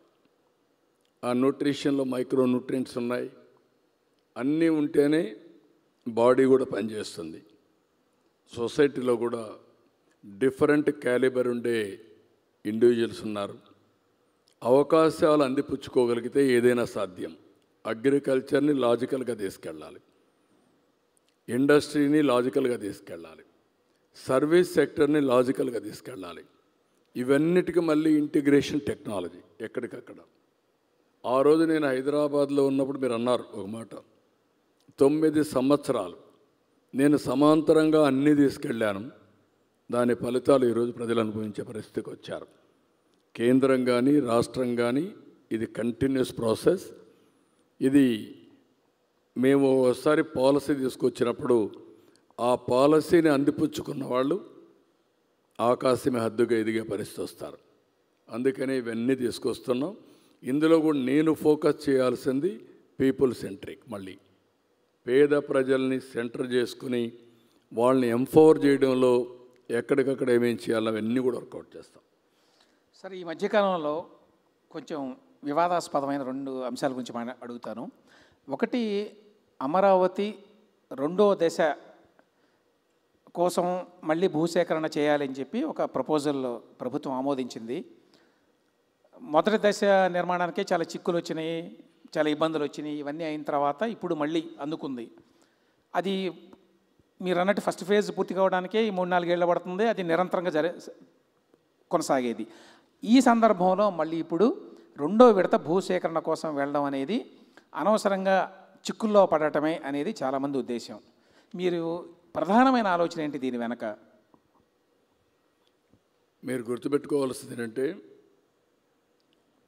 అభివృద్ధి అనేది ఒక లెవెల్లో ఆగిపోతే అక్కడే ఉండిపోతుంది. ఇక్కడ నా మీద కానీ ఈ ప్రభుత్వంపై నమ్మకం పెట్టుకొని రైతులు ఫస్ట్ టైం ప్రపంచంలో ఎక్కడ ఇవ్వని విధంగా 33,000 ఎకరాలు భూమి, 29,000 మంది రైతులు ల్యాండ్ పూలింగ్కి ఇచ్చారు. ఈ కాన్సెప్టే వినూత్నమైన కాన్సెప్ట్ ఇది. దీంట్లో నమ్మకం ఏంటి? ఒక నమ్మకమే, ట్రస్ట్. ఓకే, మేము ఇస్తాం, ఇక్కడ రాజధాని వస్తుంది, మా భూమికి వాల్యూ పెరుగుతుంది, మేము రాజధానికి ఇచ్చామనే పేరు వస్తుంది, భూములకు విలువ పెరిగితే మా జీవితాలు బాగుపడతాయి, మా పిల్లల భవిష్యత్తు బాగుపడుతుందని నమ్మకం పెట్టుకొని ఇచ్చారు. ఆ రోజు కూడా ఒకే మాట చెప్పాను, ఇది విన్ విన్ సిచ్యువేషన్. మీరు ల్యాండ్ ఇచ్చారు, నేను ఇక్కడ రాజధాని కడుతున్నా, అదే సమయంలో డబ్బులు ఎక్కడి నుంచి వస్తాయంటే ఇందులో నుంచే ల్యాండ్ మానిటైజేషన్ ప్రాజెక్ట్ ఇది. హైదరాబాద్లో ఏం చేశాం, ల్యాండు గవర్నమెంట్ ఉంది, గవర్నమెంట్ ల్యాండ్లో మనం కంపెనీలకు ఇచ్చాం, లేకుంటే డెవలప్మెంట్ స్టార్ట్ చేశాం. దానివల్ల చాలామంది వచ్చి పెట్టుబడులు పెట్టారు, ప్రైవేట్ ల్యాండ్ కూడా కొనుక్కున్నారు. అమరావతిలో ప్రైవేట్ ల్యాండ్, గవర్నమెంట్ ల్యాండ్ లేదు, ఒక్క ప్రైవేట్ ల్యాండే ఉంది. కానీ ఆ ల్యాండ్కి కూడా విలువ కొంతవరకే ఉంది. హైదరాబాద్లో మీరు గుర్తుపెట్టుకోవాలి, హైటెక్ సిటీ కట్టక మునుపు అక్కడ ₹1,00,000 కూడా లేదు విలువ. ఈరోజు ఎంత అక్కడ? 100 కోట్లు. అంటే ఎన్ని రెట్లు పెరిగింది? అంటే దీన్ని బట్టి మనం అర్థం చేసుకోవాల్సింది, ఒక ఇండస్ట్రీ వస్తే అక్కడుండే భూమి విలువ పెరుగుతుంది, ఆదాయాలు పెరుగుతాయి. ఒక రోడ్డు వస్తే పక్కనుండే భూమికి విలువ పెరుగుతుంది.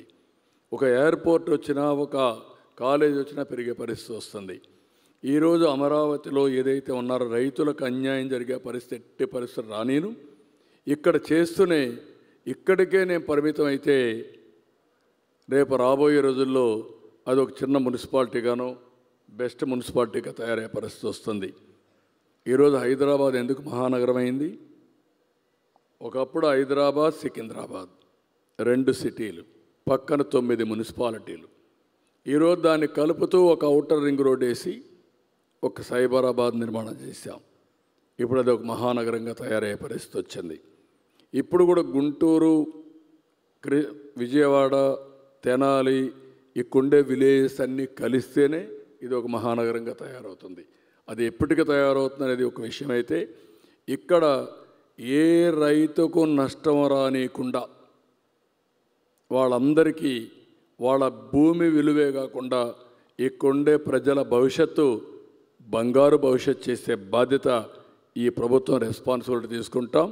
ఫస్ట్ ల్యాండ్ ఇచ్చిన వాళ్ళందరినీ ఆదుకుంటాం, వాళ్ళకి ఏమాత్రం ఇబ్బంది కలగకుండా ఫర్దర్గా ఎక్స్పాండ్ చేస్తా పోతే మనం ముందుకు పోయే పరిస్థితి వస్తాం.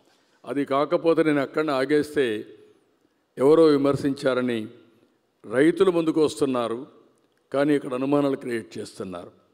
ఇప్పుడుండే ల్యాండు ఇప్పటికి సరిపోతుంది, ఇంకా నేను ఏ ప్రాజెక్ట్ రావడానికి వీలుండదు. రేపు ఏ ప్రాజెక్ట్ రాకపోతే డెవలప్మెంట్ ఆ 33,000 ఎకరాలకే పరిమితం అవుతుంది. ఇన్ఫ్రాస్ట్రక్చర్ డెవలప్ చేయకపోతే మనం ముందుకు పోలేము. కాబట్టి ఏది అవసరమైన మేరకు ఎప్పటికప్పుడు రైతులతో మాట్లాడి ఎక్స్పాండ్ చేసుకుంటూ పోతాం. అల్టిమేట్గా మనం శాశ్వతం కాదు, సమాజం శాశ్వతం. కట్టబోయే అమరావతిని కూడా దేశంలో నెంబర్ 1గా ఉండేట్టుగా చేసే విధంగా రూపకల్పన చేస్తాం. That is our commitment. Sir, అంత డిమాండ్ ఉందండి ల్యాండ్ కోసం అక్కడ, అంటే ఇంకా కొత్త ఇండస్ట్రీస్ కోసం కానీ ఇతరత్ర డెవలప్మెంట్ యాక్టివిటీ? ఇప్పుడు ఒక్కొక్క ఎకో సిస్టమ్ మీకు చెప్పాను, క్వాంటమ్ కంప్యూటింగ్, క్వాంటమ్ కంప్యూటర్ పెట్టాలనుకున్నాం. ఇప్పుడు క్వాంటమ్ కంప్యూటింగ్ మ్యానుఫ్యాక్చరింగ్ చేయడానికి వచ్చారు, అన్ని కాంపోనెంట్స్కి వచ్చే పరిస్థితికి వచ్చారు. మొన్నటి వరకు ఒక 2-3 కాలేజీలు పెట్టాం. ప్రపంచంలో ఉండే బెస్ట్ యూనివర్సిటీస్ వచ్చడానికి సిద్ధపడుతున్నారు. ఈరోజు మీరు చూస్తే 4 యూనివర్సిటీస్ వచ్చాయి. ఒకటి ఎస్ఆర్ఎం, విఐటి, విట్టు 2, అమృత 3వది అమృత, 4 ఎస్ఎల్ఆర్ఐ, 5 బిట్స్ పిలాని. ఈ 5 కూడా best universities in the country. Now we are working Tokyo university, Stanford, వాళ్ళు ఏ యాంగిల్లో వస్తారో కూడా వర్కౌట్ చేస్తున్నాం. అవన్నీ వచ్చిందంటే ఇది ఒక నాలెడ్జ్ హబ్గా తయారవుతుంది. మన వాళ్ళు ఎవరికంటే తక్కువ కాదు, అవకాశాలు ప్రొవైడ్ చేస్తే బ్రహ్మాండంగా ముందుకు పోతాం. నాట్ ఓన్లీ ఇండియా, ఇది ఒక యూనివర్సిటీసే కాదు. ఈరోజు హైదరాబాద్ ఎయిర్పోర్ట్ కట్టినప్పుడు అందరూ నన్ను ఎగతాళి చేశారు. హైదరాబాద్కి ఎయిర్పోర్ట్ అవసరమా, బేగంపేట ఉందని. ఈరోజు హైదరాబాద్కి శంషాబాద్ రాకపోతే ఈరోజు హైదరాబాద్ గ్రోత్ ఉండేదా? బేగంపేట హ్యాండిల్ చేయగలుగుతుందా? That is the future. ఫ్యూచర్ను ఆలోచిస్తే మనం చేసుకునే నిర్ణయాలు డిఫరెంట్గా ఉంటాయి. లేదు ఈరోజు పర్వాలేదు, మీరు అన్నారు 1 ఇయరే కదా, మీ టైం 5 ఏళ్ళే కదా అంటే నేను కూడా అదే ఆలోచించవచ్చు. నేను ఎప్పుడు కూడా ఆలోచించినప్పుడు తెలుగు ప్రజల కోసం, దేశం కోసం పెద్ద పెద్ద ప్రాజెక్టులు చేయాలి, మెగా విజన్ ఉండాలనేది నా కోరిక. అది ఇంతకుముందు చేసి చూపించా, మళ్ళీ కూడా ఇక్కడ చేస్తామని చెప్పి మరొకసారి తెలియజేస్తాను.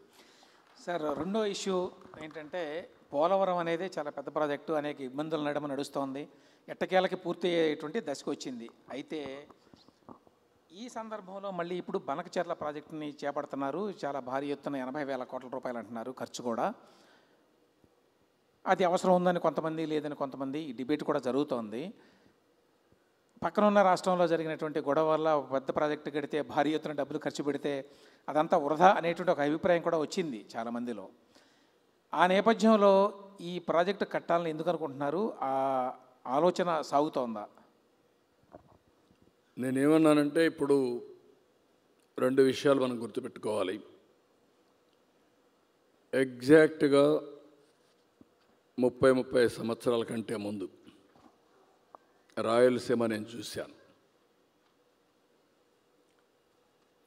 10 సంవత్సరాల్లో 8 సంవత్సరాల కరువు వచ్చేది. వేరుశనగ విత్తనాలు వస్తే విత్తన ఖర్చు కూడా వచ్చేది కాదు. వాళ్ళకు నేనే ఇన్పుట్ సబ్సిడీ ప్రారంభించాను. ఒకసారి అనంతపూర్లో కరువు వస్తే పశువులన్నీ ఒక చెరువు దగ్గర తీసుకుపోయి ఆంధ్రా నుంచి రేక్స్లో, ట్రైన్స్లో ఫాడర్ తీసుకుపోయి నీళ్లు కూడా తీసుకుపోయి ట్యాంకర్లో బయట కాపాడుకున్నాం. రాయదుర్గ్ ఆ నియోజకవర్గం ఎడారిగా మారిపోతుందంటే డీఫారెస్టేషన్కి, డెజర్టైజేషన్కి మనం ప్రయత్నాలు చేశాం. ఇప్పుడు కూడా దేశంలో 2వ అతి తక్కువ వర్షపాతం ఉండే జిల్లా అనంతపురం. ఈరోజు ఒక్కసారి ఆ కియా మోటార్ దారిలో ఒకసారి పోరండి. ఇప్పుడు అనంతపూర్ జిఎస్టిపిలో కోస్టల్ ఆంధ్ర కంటే మించిపోయే పరిస్థితికి వచ్చింది. దానికి కారణం horticulture. Water is a game changer. ఇప్పుడు నీళ్లు ఉన్నాయి, దానికి కారణం పైన వర్షాలు పడ్డాయి, ఆ నీళ్లు సద్వినియోగం చేశాం. ముందు చూపుతో ఆలోచించి అన్ని రిజర్వాయర్లకు నీళ్లు మళ్ళించాం. కాబట్టి ఈ సంవత్సరం మీరు చూస్తే 90% రిజర్వాయర్లన్నీ కళకళలాడే పరిస్థితికి వచ్చింది. అది కూడా మీరు లాస్ట్ ఇయర్ 18% సర్ప్లస్ రెయిన్ఫాల్ పడింది. ఈ సంవత్సరం 9% డెఫిసిట్ పడింది. 9% రాష్ట్రంలో డెఫిసిట్ రెయిన్ఫాల్ అయినా పైనుంచే వచ్చే వాటర్ వల్ల 90% రిజర్వాయర్స్ ఫుల్ అయినాయి. కరువు అనే మాట లేదు, తాగేదాని నీటి సమస్య లేదు. ఇవన్నీ చేయగలిగాం. ఇది చేసినప్పుడు ఎప్పటికైనా నాకు ఒక ఆలోచన, ఇప్పుడు కాదు, నేను వాజ్పేయి గారి పీరియడ్ నుంచి ఆలోచిస్తున్నాం. ఆ రోజు కూడా గంగా, కావేరి నదుల అనుసంధానం చేయాలనేది ఆనాటి ఆలోచన. ఆ రోజు వాజ్పేయి గారు, అబ్దుల్ కలాం గారు ఒక మీటింగ్ కూడా పెట్టాం. సురేష్ ప్రభుని ఒక టాస్క్ ఫోర్స్ వేసి చైర్మన్ చేశారు. అది వర్కౌట్ చేశారు. ఈరోజు నేషనల్ హైవేస్ ఉన్నాయి. నేషనల్ హైవే ఒక కాన్సెప్ట్ అంతే. డబ్బులు లేవంటే డబ్బులు ఉండవు. ఆ రోజు నేను మలేషియా చూశాను. మలేషియా 2 కోట్ల జనాభా. ఈస్ట్ వెస్ట్ రోడ్డు చూస్తే కారిడార్లో 8 లేన్ రోడ్డు. ఆ రోడ్డు చూసిన తర్వాత 2 కోట్లకు అలాంటి రోడ్డు ఉంది.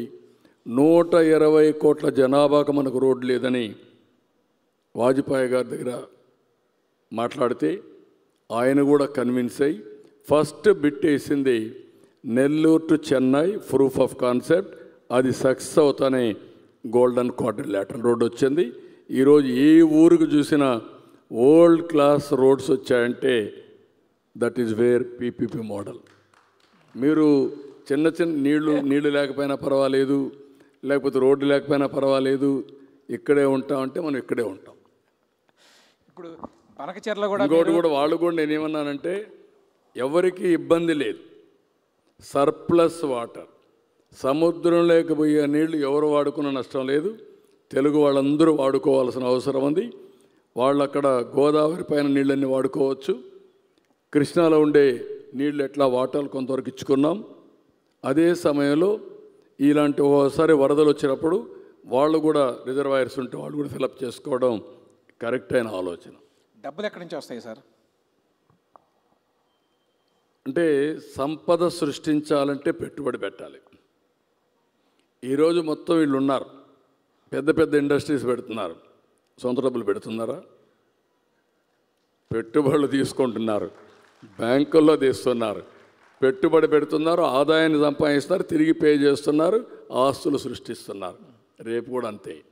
ఒక project is a game changer. నీళ్లుంటే సుస్థిరమైన పాలన.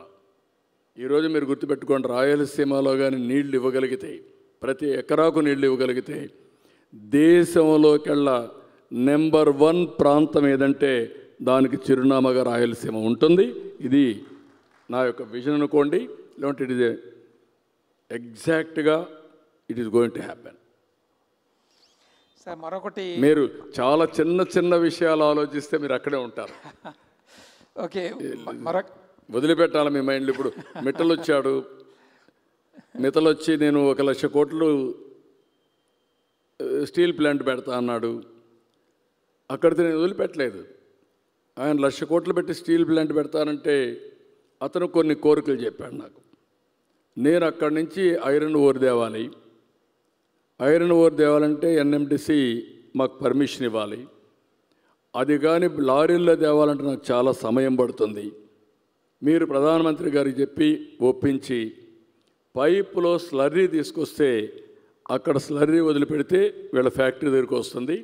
ఈ పర్మిషన్ ఇప్పించమంటే నేను పోయి ప్రధానమంత్రితో మాట్లాడని ఆయన కూడా చెప్పారు. పిఎం కానీ కుమారస్వామి మినిస్టర్ కానీ యాక్సెప్ట్ చేశారు. ఇప్పుడు వాళ్ళు 1,00,000 కోట్లు పెట్టడానికి కారణం స్లర్రీ ద్వారా ఐరన్ ఓర్ తీసుకొస్తున్నారు, ఆ పైపుల ద్వారా. ఇట్లా వేరియస్ ఇన్నోవేటివ్ ఐడియాస్తో పోతే తప్ప మనం తక్కువ కాదు. మన ఆలోచన విధానంలో తక్కువ ఉంది, లోపం ఉంది నా లెక్క ప్రకారం. ఓకే సార్, మరొక వివాదాస్పద అంశం ఈ మధ్యకాలంలో ఏంటంటే ఈ మెడికల్ కాలేజీలని ప్రైవేటైజ్ చేసేస్తున్నారు, ప్రైవేట్ వాళ్ళకి ఇచ్చేస్తున్నారు అని మీరు గతం నుంచి ఏమంటున్నారంటే ఈ కాలేజీలని మెయింటైన్ చేయడం ఇది గవర్నమెంట్లో సాధ్యం కాదు, ఇవి ఎఫిషియెంట్గా నడవాలి, యాక్చువల్గా జనానికి ఆరోగ్య సేవలు అందాలి అంటే ఇది పబ్లిక్ ప్రైవేట్ పార్ట్నర్షిప్ ఉండాలి అని. చాలామందికి వచ్చేటువంటి అనుమానం ఏంటంటే మీరు వీటిని పీపీపీ కింద కనుక ఇస్తే అవి ప్రైవేట్ ఆసుపత్రులకి భిన్నంగా ఎట్లా ఉంటాయి? అక్కడికి వెళ్ళి కూడా ఫీజులు కట్టి మెడికల్ సర్వీసెస్ తీసుకోవాల్సిందే కదా, ఏ రకంగా లాభం? అంటే మీరు కాలేజీలు కావాలి. ఇప్పుడు నేను చాలాసార్లు చెప్పాను, నాకు ఫస్ట్ టైం నేను కాలేజీలన్నీ పీపీపీ మోడల్లో ఇచ్చాం, కొన్ని ప్రైవేట్ కాలేజీలు ఇచ్చాం. ప్రైవేటు కాలేజీలు ఇస్తే ఆ రోజు నన్ను అందరూ అపోజ్ చేశారు. నేను బోల్డ్ డెసిషన్ తీసుకున్నా.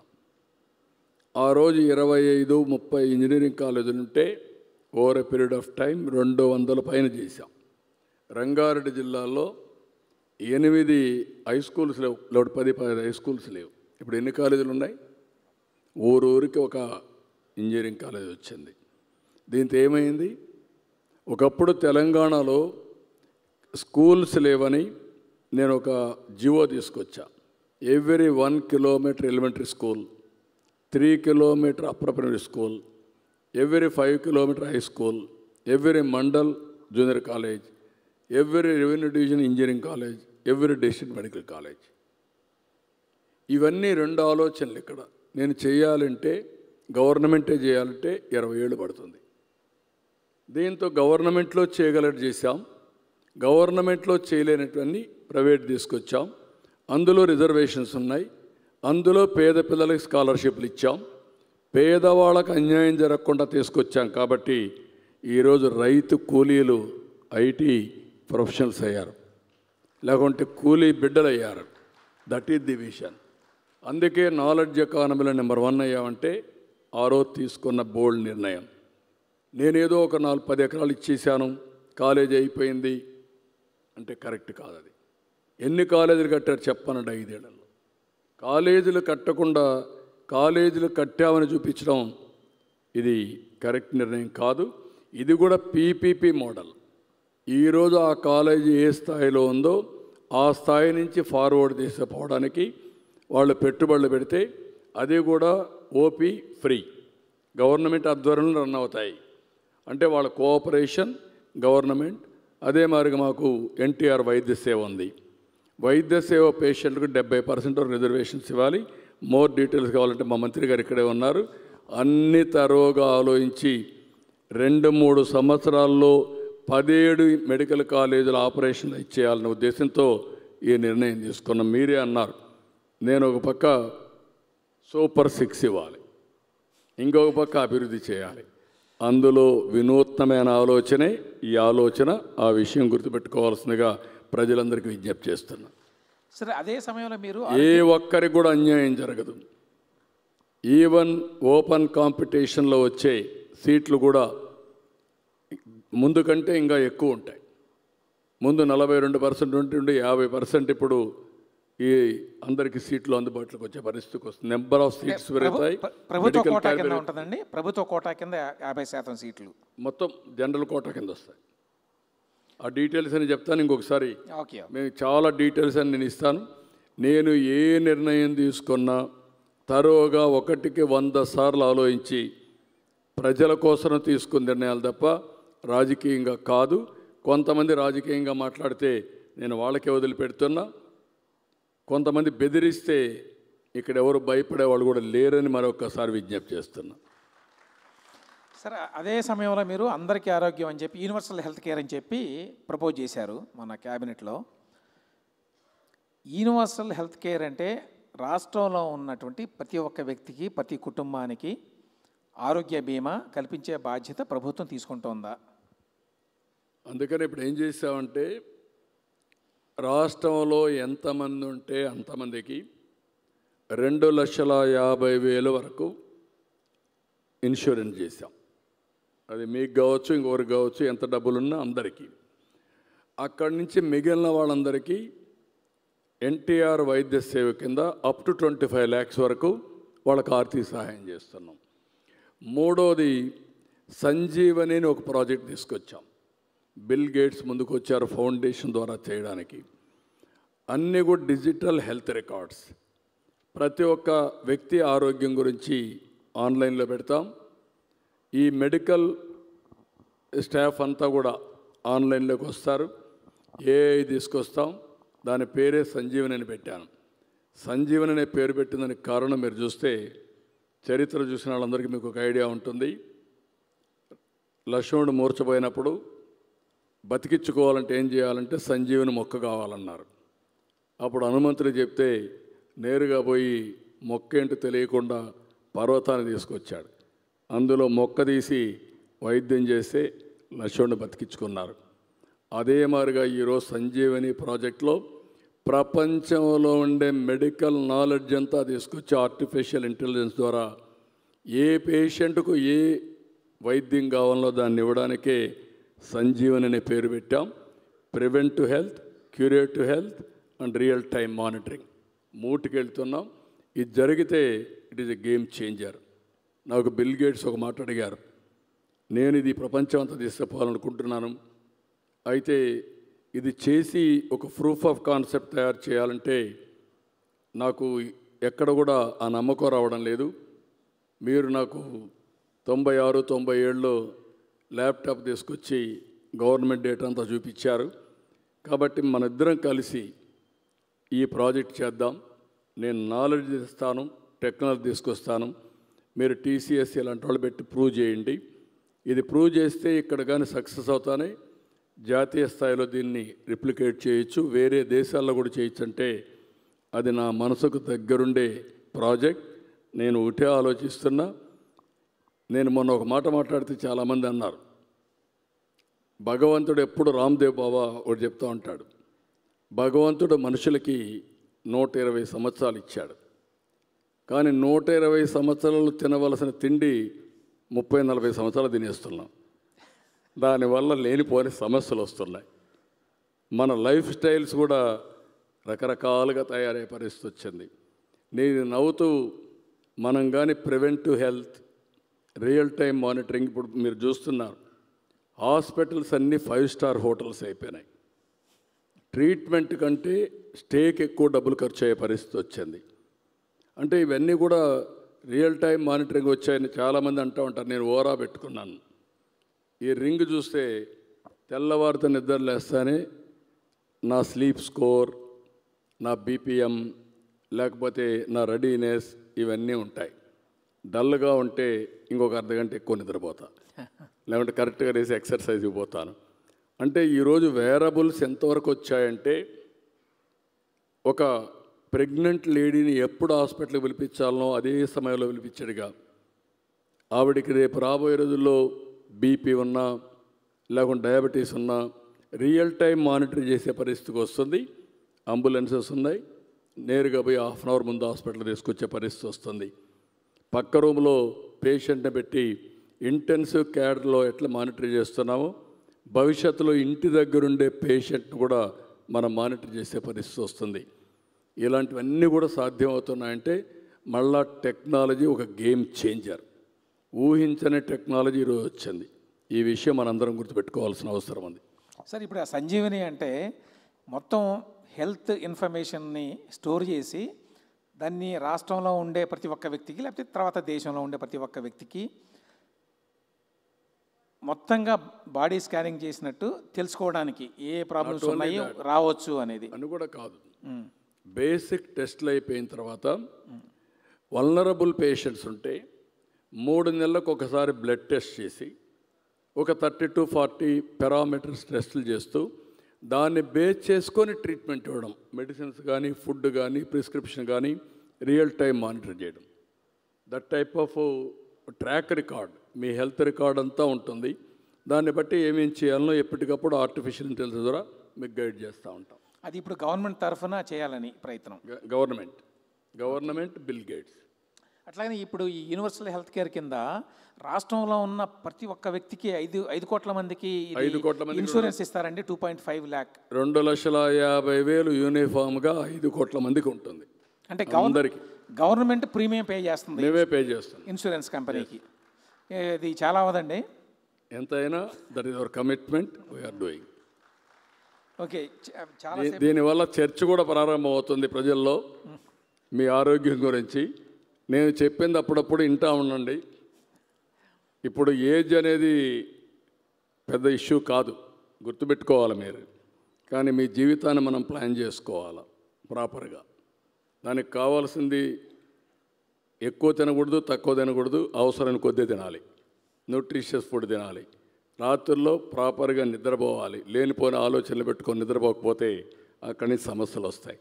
ప్రతిరోజు 1 hour ఎక్సర్సైజ్ చేయాలి. అదే సమయంలో పని కూడా కర్మ చేయాలి, మంచి కర్మ చేయాలి. లేనిపోయిన ఆలోచనలు పెట్టుకొని చెడు పనులు చేస్తే ఆ చెడు పనులే మనల్ని హాంట్ చేస్తూ ఉంటాయి. నేను కొన్ని ప్రిన్సిపల్స్తో మీ అందరికి ఎడ్యుకేట్ చేస్తూనే ఉంటాను. ఎంతమంది ఉంటే అంత సంతోషం. దాన్ని నా ప్రయత్నం మాత్రం ఒక మెషిన్ మారిగా నిరంతరం ముందుకు తీసుకుపోవడం నాకు బాధ్యత. ఈరోజు మీరు ఇక్కడ అడిగారు కాబట్టి చెప్తున్నా, ఎందుకు మీరు ఇంత అంబిషియస్గా ఉన్నారని. 47, 48 ఇప్పుడు మనం ఉన్న ప్రకారం అయితే 7.5% గ్రోత్ అయితే 16 లక్షల నుంచి 78 లక్షలు గ్రో అవుతాం జిఎస్టిపి. అంటే పర్ క్యాపిటల్ ఇన్కమ్ 13 లక్షలు అవుతుంది. ఇంకొక పక్కన 12.5% అయితే 78 నుంచి 214 లక్షల కోట్ల జిఎస్టిపి వస్తుంది. దానివల్ల పర్ క్యాపిటల్ ఇన్కమ్ 35 లక్షలు అవుతుంది.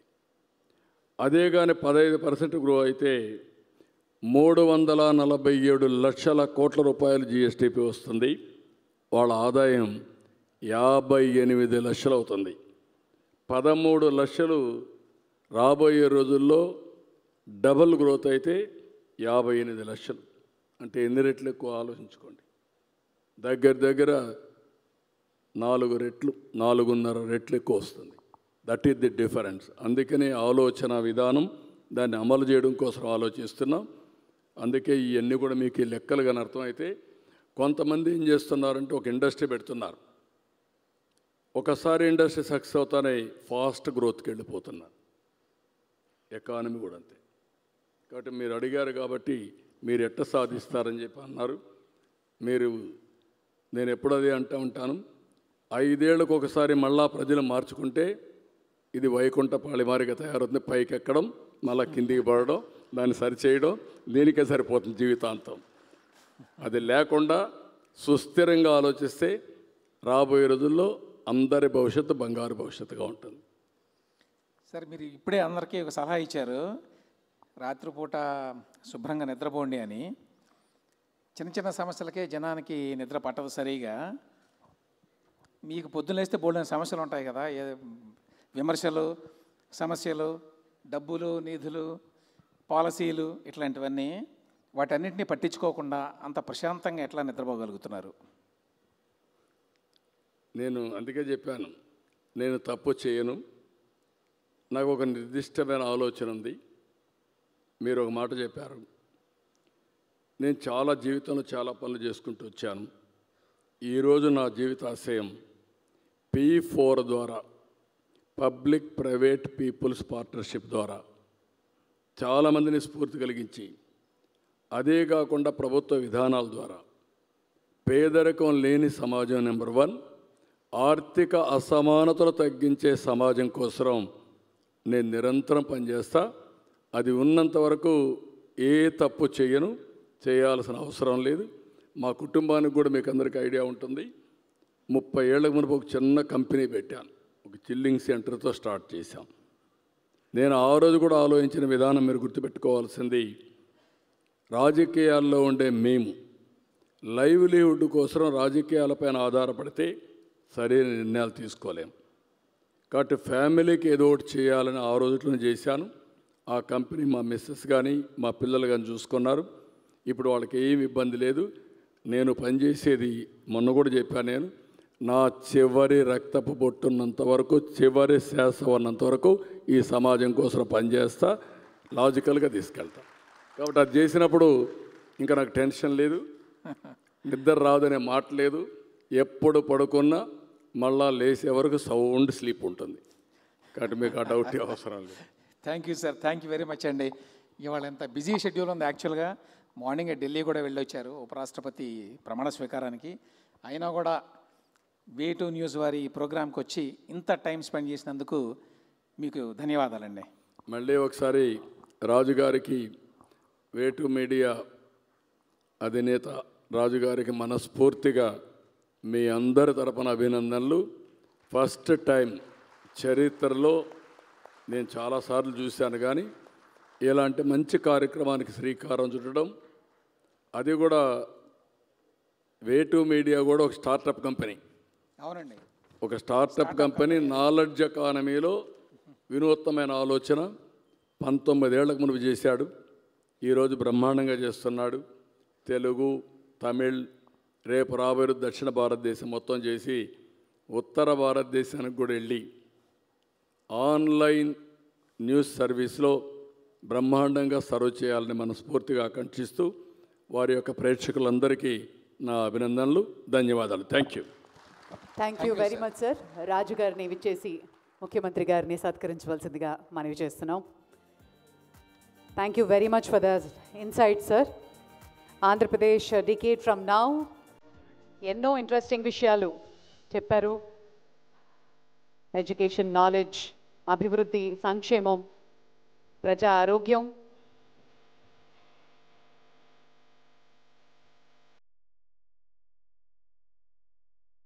Way 2 న్యూస్ పక్షాన ముఖ్యమంత్రి గారికి సవినయంగా కృతజ్ఞతలు తెలియజేసుకుంటున్నాం.